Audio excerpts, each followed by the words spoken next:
In today's video, I will be showing you how to fix Capcut export problem. So the answer is easy. Just go to the settings and then scroll down to the apps section.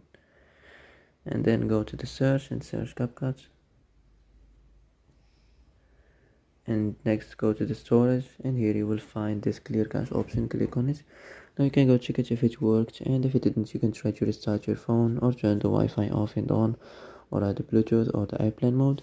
Also, you can try to clear data, but be careful. If you clear data, all the Capcut's data will be deleted.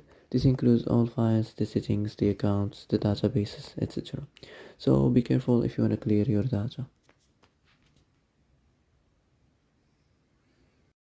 Well, that's it for today's video. I hope this is the answer you've been looking for. If you like this video, don't forget to like and subscribe. And that's it.